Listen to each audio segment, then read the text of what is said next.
Robert Lacey, a well-known British historian and writer, said, "Of all the varieties of modern pollution, noise is the most insidious." And I think he's right. When we think about noise pollution, it's not like putting trash in your ears or just putting a high-volume speaker next to you, which that kind of counts, but noise pollution is a type of contamination that not many people think about, and we have got used to it. However, this is serious and it is getting worse every day.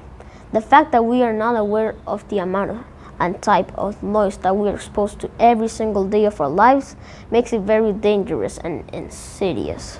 Have you ever thought about noise pollution? I don't think so. Maybe you didn't, but at least I'm sure you have heard car honks when you are in traffic jams or have passed by loud drilling noises near the streets. Nevertheless, we are used to them.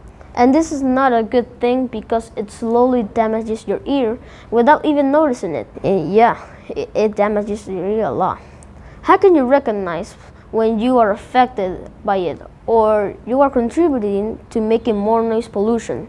First of all, people who are exposed to loud sounds tend to raise their voices to speak when there is no need.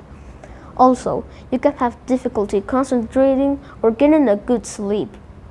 Many people are used to honking their horns unnecessarily, and this is very common in big cities such as New York, Mexico City, Tokyo, Kolkata, or in my case, Quito and Guayaquil in Ecuador. Another way we can make noise pollution is when we raise the volume of the music when we listen to or the videos we are playing to watching to have a greater excitement or increase in our performance when doing something. Something important to point out is that even when some sounds do not seem too loud, but they are continuous, they can be harmful, like the typical sounds of households such as washing machines, dishwashers, blenders, vacuum cleaners, and so on. As Kay Wilson states in her blog, Streets Blog USA, continuous noises like these can trigger some of our hormones even when we sleep, preventing our brains from entering the most restful stages of rest that we need to optimally learn, heal, and regulate our moods. Even if the noises aren't loud enough to actually wake us up. I think I have not been affected by noise pollution, but to be honest, maybe I'm wrong. Now that I have learned many things about it and discovered shocking facts in my research, I think I need to make some changes in my surroundings. Now, I would like to share some of this information with you. According to Streets Blog USA by Kia Wilson, noise pollution can lead to contraction of blood vessels, it makes your skin pale, and it makes an excessive amount of adrenaline in the bloodstream, which is really bad. It also damages your eye, which can give you pupillary dilation, impairment of night vision, and decrease in rate of color perception. Not only that, but it can give you psychological and pathological disorders. Ultrasonic sounds can affect the digestive, respiratory, cardiovascular system, and semicircular canals of the internal ear. It can also affect the optical system and will make you see things poorly. Lastly, it can thicken your blood. Noise pollution is caused by traffic jams, loud music, car honks, construction noises, etc. Noise pollution can affect you if the noises you hear are above 85 decibels. Then that is dangerous and can cause many hearing problems. This made me think about what could have happened to me the times there was loud music in my house. But to prevent this, you can start hearing things that are less than 70 decibels. And most of the time, this is considered safe. Second, honk your horn only when necessary, or don't cause traffic jams, as most of the time there are people honking a lot.